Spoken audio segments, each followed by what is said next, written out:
My name is Dr. Ruben Alarcon. I'm an associate professor of biology here at Cal State Channel Islands. And what is your favorite part of your job and why? I could be a big kid. I could do anything I want. It's just up to me to go after those different projects. When you were young, what did you dream of being someday? I'm it. I dreamed of being here. My long-term goal, it was to be a professor and a scientist, a tenured professor.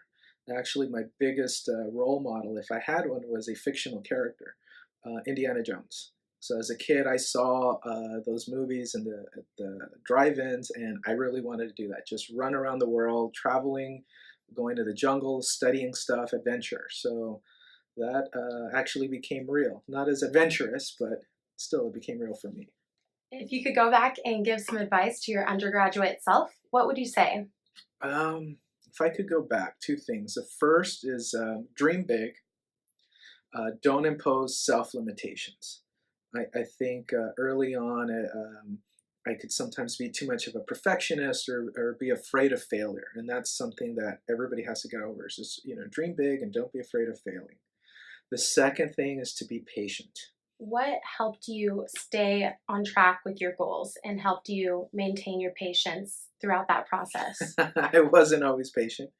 The biggest thing was just the dreaming big and believing in myself that what I'm doing will someday pay off. And there were moments in my life, particularly in grad school, where I was averaging about 3 to 4 hours of sleep for a couple of months on end, 7 days a week, where I missed out on a lot of family gatherings, my social interactions, personal life suffered. But I knew this was just going to be short term, a few months, maybe 6 months, and then it'd pass. So it was always, dream big, and whatever you're going through is going to help you get to where you want to get to. What are 3 key study strategies you recommend for STEM majors? 3 key study strategies.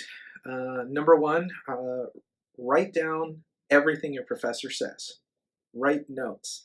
It goes in one ear, comes out the other. 5-10 minutes later after class, you're not going to remember everything the professor said, so write it all down. Second thing is, after class, summarize your notes. Condense it down to what's actually important. And third thing is, constantly review your summarized notes. So, How is research important to my academic development as an undergrad? it is key to identifying what you want to do. If you're thinking you want to become a professor or a scientist, or you really enjoy the field or some of the classes you're taking, to really know that you're going to be successful in it, or maybe that's going to be your career goal, you have to get some experience. Take advantage of all the research opportunities that are available through the faculty. And even though we have a small university and there's not a lot of professors in the sciences, there's also opportunities to go away during the summers and participate in summer research institutes. So I would suggest everybody go look up REUs, Research Experience for Undergraduates. These are programs that are funded by the National Science Foundation. I participated in similar programs and some REUs every single summer of my college career. That's how I got to sample all these different fields. And the cool thing about these is that they're paid. So you don't have to worry about working because you're getting paid. They cover room and board. You often get to travel to really interesting parts of the country. So I spent a summer in DC. I spent a summer in Boston. I spent 3 summers in Colorado. All of these through these summer research experiences through REUs. So what advice would you give to students who think they want to enter into a STEM profession? To get experience, do research. Talk to your professors, ask them if you could get into their lab to get some experience, and definitely look for summer opportunities. And when you're applying to these summer programs, you got to realize that there's institutions across the US that have these programs. And so it's competitive. Everybody wants to go to New York City. Everybody wants to go to Harvard or MIT. Well, apply to those big schools, but also apply to the small schools like in Oklahoma. And that's one thing that at least students at Channel Islands have that they might not appreciate is the classes are small. Most students get to know their professors. Most professors get to learn the names of each student. That's something that a large school like at UCLA, UC Santa Barbara, that would never happen in one of these large lecture halls. It's one of the main advantages of coming to Channel Islands and being a biology major, a chemistry major, is that most of the courses are in the about 20 to 24 range. You have a few of your first year introductory courses that you're about 80 to 100. Once you get out of those, you're in a really small class. Your professor gets to know you. They get to understand your strengths, your weaknesses. You have the opportunity to go to their office hours and you could chat with them one on one, and they're willing to do that.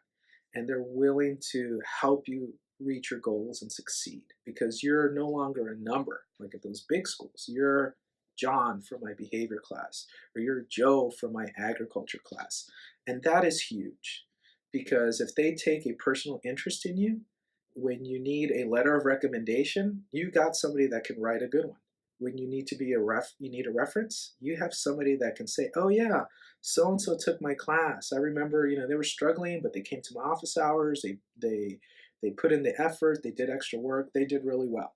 You have that person that can be a mentor, a support, somebody that you could go to kind of help you navigate, you know, after college as well. I think the importance of having diverse people in STEM is really because you need diverse ideas.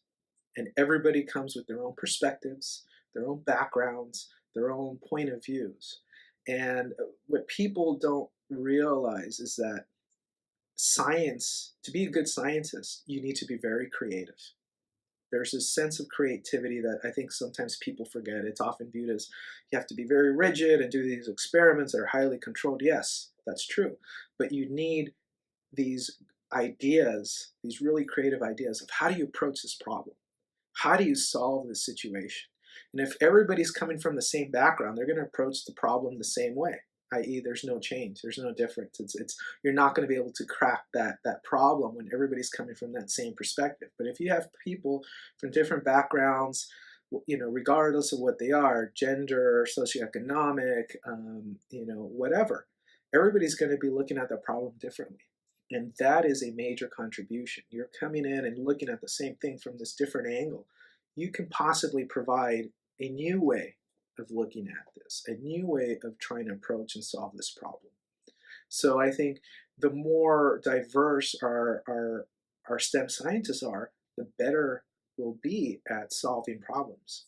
What advice would you give parents to help them encourage their students to continue on STEM pathways? Read, read, read. Take your kids to museums. Take your kids to the library. Take your kids camping. Take your kids to botanic gardens. Let them explore the world. Let them learn about wonder. And don't stifle their creativity. If somebody wants to be an artist and draw or play a musical instrument, support that, because that creative component of drawing, of music, of creating something new that way out of your mind, that is really critical for scientists. We need to have that creativity. They go hand in hand. I now teach a course on apiculture and bee biology. So I introduce students to all the bees. There's about 20,000 species worldwide. And that's what we spend sort of the first half of the semester. And then the second half, we focus on just honeybees, their biology, and sort of beekeeping. So we now have a small apiary or bee yard on campus where I train students on basic beekeeping skills. We're working with a couple of local beekeepers to help us keep our colonies alive.